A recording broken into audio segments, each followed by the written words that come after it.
Hello, all. This is the Crazy Confidence Coach podcast. So last week we were in episode 42 and we talked about the positive and negative impacts of social media on your confidence. Last week I told you that this week I would give you a list of activities you could do instead of social media and improve your relationships with yourself and with your family and friends. I guarantee you, if you intentionally commit to blocking out time and replacing social media usage with one or two of these 10 or so activities that we'll talk about today, you will begin to see improvements not only in how you feel about yourself, but how you feel about your spouse or your kids.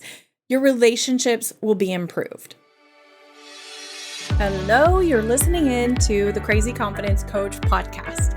And today I'm going to do something completely different than I normally do when I introduce the podcast. I just want to give a very special shout out to all the people who are listening from across the world. And I want to give shout outs to all of you. Of course, I have lots of listeners from the United States, but I'm going to list all the other places that have been listening in. If you are in South Africa, Canada, United Kingdom, Jamaica, India, Australia, Czech Republic, Mauritius, which I had to look up by the way, New Zealand, Zimbabwe, Uganda, Malaysia, Nigeria, Netherlands, Russia, Algeria, Hong Kong, Ireland, Kenya, Sweden, and Trinidad and Tobago, I thank you from the very bottom of my heart for listening in. It is incredible to think that I can be recording my little voice in Buda, Texas, and people all over the world are listening in. Again, from the bottom of my heart, I so thank you. Please continue to share the podcast if you're listening in, especially if you're listening in from across the world. And I hope you enjoy the rest of today's podcast that is a carryover from last week, all about social media. And today we're just talking about the activities that can help you get away from social media and your digital assets that you're constantly putting your hands on. Have a fabulous day and enjoy the rest of the podcast. Just the other day, I caught myself with phone in hand during a car ride with my husband for nearly 30 minutes or so without saying one word. When I realized that I was kind of just being absent, I kind of felt embarrassed and frustrated with myself because I miss him when we don't have quality time. And here we were together with a perfect opportunity to have one-on-one conversation, and I didn't seize that opportunity. Instead, I tuned out, or should I say, I tuned in to my phone instead of him. Personally, I just don't want to wake up one day and regret choosing a phone over my relationship. The first step is awareness. I'm now more aware, and I'm becoming more and more aware every day, and that's the best we can do, right? But it's time to do the work and prevent it from happening over and over. My intention now is to hold myself accountable, and it's just to be more present because it's going to take work, probably more than I want, but that's okay because my relationship is definitely worth it. My question to you is, what are your relationships worth to you? Could you put your phone down for a car ride, an evening, a few nights a week? Or if it meant that you had deeper, more meaningful connections, would you be willing to put it down every night for a few hours? What is it worth to you? What are your relationships worth to you? If you're listening in and you're thinking, yes, it would be worth it, but what would we do instead? If you think you're going to feel lost without your phone, or you know your spouse or your kids will feel lost without the device in hand, this is your sign to go grab a seat, a pen, and a pad of paper and write down the ways that you could reconnect instead of putting that phone in your hand or putting your head down and consuming social media feeds or watching TV. Don't worry, I've got you. I'm going to share some activities that you can do, and they'll help you build those better relationships. But if you're sitting there and you're thinking to yourself, I've got this, social media isn't an issue, I am going to share a few things with you. There are some statistics that say you and I both need to be concerned about how social media is being used in our household. According to the National Institutes of Health, The overuse of digital media puts your kids at risk for depression and anxiety, the inability to get enough sleep, obesity, and cyberbullying. Let me tell you, kids do not need any help in an already difficult world to navigate. Overusing social media is exacerbating it. You, as a parent, have the ability to help them navigate this one small piece that may have a big impact in their overall mental health. And mental health is just declining. That is a big deal. Just as concerning is a study in 2023 by American Academy of Matrimonial Lawyers that said social media was cited as a reason for divorce in 1/3 of the cases surveyed. Social media is making bigger impact on our lives than we're even aware of. But hey, this episode is not all doom and gloom. There are activities you can engage in with your spouse, your children, or extended family and friends that will lead to better relationships. So we don't need to have fear about it. We just need to be intentional about it. The first thing to consider is actually scheduling phone-free, TV-free time and replacing it with activities that will encourage interaction and help create connection and bonding. I'm going to start easy here. One of the easiest ways is to cook together. We all have to eat, right?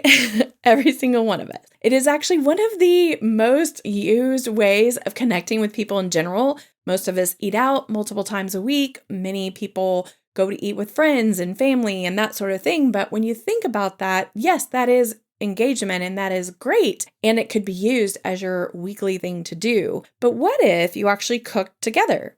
There are many, many ways you could do it. You could create a themed night that's a themed dinner night, or a homemade dinner night, or even a takeout night if your family typically eats at home. The options are endless. Just be creative. And the key is to have fun and do it together, device free. That is the key, making it device free. You can combine this with my second activity, or you could do it separately. So game night, card games, board games, or find in it to win it games that you can create at home. My sister-in-law recently sent me an in it to win it game that was literally just solo cups, red solo cups with strings outside of them, and you pull the string. You didn't know which cup you were pulling, but when you opened the cup or lifted the cup, there was a different prize inside. And that was super creative, very inexpensive and fun, and it could be a great connection game for a whole list of people in your family, anywhere from 4-year-old to 100-year-old. It would not matter how old you are, it'd be easy to put together. So think back to your childhood. What games did you like to play? I have a very fond memory of my grandparents playing Duck, Duck, Goose with us, literally. Indian style, going around the circle, hitting the top of your heads, Duck, Duck, Goose, and you had to chase that person around the circle. Now, I'm probably not going to be playing Duck, Duck, Goose anytime soon, but it's such a great memory. I love that memory. Be creative and have fun with that. The other thing you could do is you could have a book night and read a book together. Or you could have a book club. I have a dear friend that has a book club with her sons that live outside the home. They read the same book, and then they get together every other week for a dinner night and book club review. They have rules, and then they just stick to the rules, but they have a blast and they stay connected. The one thing I love the most is how her eyes light up when she talks about those evenings with her sons. It is like Christmas every 2 weeks for her. It's incredible to see how much she looks forward to it, and I love that she stays engaged with her boys, and they are all out of the home already. Of course, what books they choose is important too, but that's something they've worked out, and they stay engaged around it. It's super, super cool. If books are not your thing, that's okay, not a big deal. Maybe do a puzzle together. That would be low key, and it's a fun activity that doesn't have to be engaged in a lot of energy, but you could have time to talk, and it's perfect for someone who's homebound or isn't as active for some reason. Last year, I had surgery, and my husband and I did several puzzles together, and I really enjoyed that time. If your family is more active, and maybe your goal is to burn off some energy with some active kids, maybe you could have a family sports day. That's another great way To engage your family, maybe you just play mini sports games like soccer or relay races or in it to win it games. You could even have different people be in charge of creating the games or choosing the games each week at the specific time. If you are just wanting to connect, you could take a hike every day or walk every day or every scheduled Friday, something like that, just to get out of the house and have some activity. Another activity that you can do is volunteer. You can do this as a couple or as a family. There are literally endless opportunities to volunteer. You can find those opportunities all over. You just have to be open to it and looking for it. You can find community organizations, service projects, or local charities that are looking for people to volunteer. And it helps build awareness, especially if you have children or even a spouse that you want to be more aware of what's going on in the community and what the needs are in the community. It's a great way to get connected with that and get out of the idea of being in the phone and looking at everyone else and what everyone else has going on. It brings you back to simple, more character building activities versus just being in front of the TV or in front of your phone. The other thing is that you could use your smart TVs and sign up for, or your computers to sign up for an online class together, or go out and take a class together, a dance class, a project class, something that you build together or create something. Maybe it's arts and crafts. Or one fun thing that I thought was cool as a class or a combo thing, my brother and sister-in-law, they signed up for a year of a mystery solving program. I don't really know the name of the program, but they were getting these clues in the mail and they had a map and then these clues and all of this information would come to them. And as a family, they would try to solve the mystery. It was super fun. They had a great time. And I think the kids got pretty into it. So that's another very creative kind of class or combination thing you could do. Other thing you could do is you could write letters to one another. When was the last time that you opened a written letter? Hear me out here. Although it may not be an activity together, when I was in high school, my mother and I would write one another handwritten notes. I would fold my lined paper in a way that created that little bitty envelope. It's almost like that little paper football we used to do. And then I would leave that on her door and then she would tape her answer to my door overnight. And then I would take it to school, write it at school and bring it back. We just went on like that. And I just look forward to hearing back from her on the letters, even though we saw each other every night. I just think that handwritten letters are something that are, one, oftentimes you can tell your ideas or thoughts or feelings or whatever, writing them on paper sometimes are easier than actually talking in person, but also it's just a way to give the other person something to look forward to. And in the future, you have it in writing and something you can go back to and look at. So consider, what would it look like if you wrote each other notes? Is there a little mailbox you could create in your house where you wrote each other little love notes or whatever kind of notes you want to call it? It would be a fun activity for the family to be engaged in. Number 9, you could simply just have a scheduled family meeting, a time that is set aside to connect, share important events, and plan for important future events. When I was younger, we had these meetings that we called powwows, which we, as a family, we would just sit down in a circle and we would talk about everything from chores to hurt feelings or when my brother broke a ring I had, all the things. And maybe we even talked about like what we wanted for dinner the next week, that sort of thing. I can remember at times it was emotional and I can remember it being hard because we had difficult conversations in that circle, but it was really good to learn how to communicate and be uncomfortable. It was a great time for our family to just get together and be 100% focused on one another. The other thing you could do is you could establish a family tradition. Create a weekly movie night or monthly outing, or have specific activities planned around the activities that are already in your calendar. For instance, if you go to church, you could have lunch every Sunday after church, or you could go to a local burger joint after every home game if you have a child in a competitive sport. Maybe you could go play bingo every Thursday night or to trivia night. Anything works as long as you're doing it together and it's device down time. no devices involved. You're just there connecting and enjoying the time there. Your goal for device-free activities isn't to perfectly entertain one another. It's just to engage fully with one another without the disruption of your phone or your television. Committing to a specified amount of time without interruption. Let me tell you, this commitment, it shows that you have respect for one another, and it implies the importance of the relationship.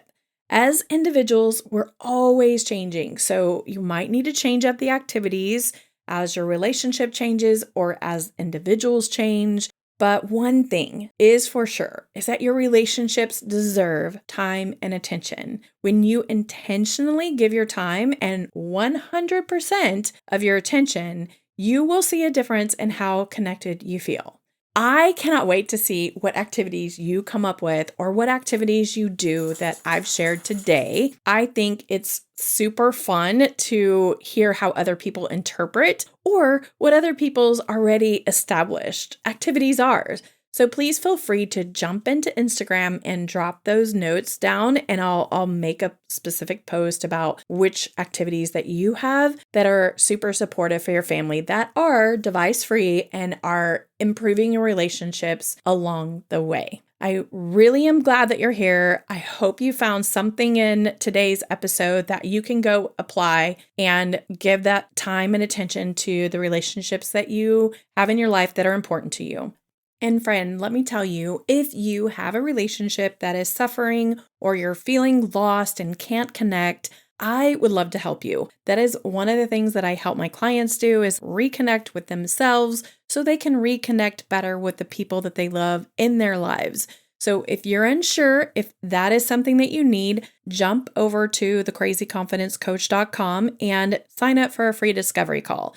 It doesn't cost you a thing, and I can tell you if it's something I can help you with. I love relationships. I think they are exactly what we need in our lives to feel fulfilled and have a better, joyful, more meaningful life. Please don't let yours suffer. There is no need, but sometimes when we're inside of them, we feel trapped or frustrated or out of sorts, and somebody from the outside can help you sort through that, and I can be that person for you. Hey, I want to thank you for listening in to the Crazy Confidence Coach podcast. I really hope you learned something valuable today. Can you do me the biggest favor? Right now, could you share the show with 3 people you know that might enjoy listening in? If you haven't already, I would greatly appreciate it if you took the time to leave a rating or review. This helps people just like you find the podcast so they can also get great fun tips about confidence.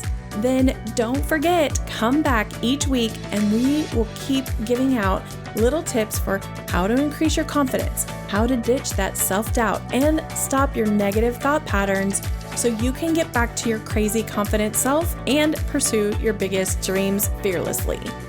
See you next week. Love you big.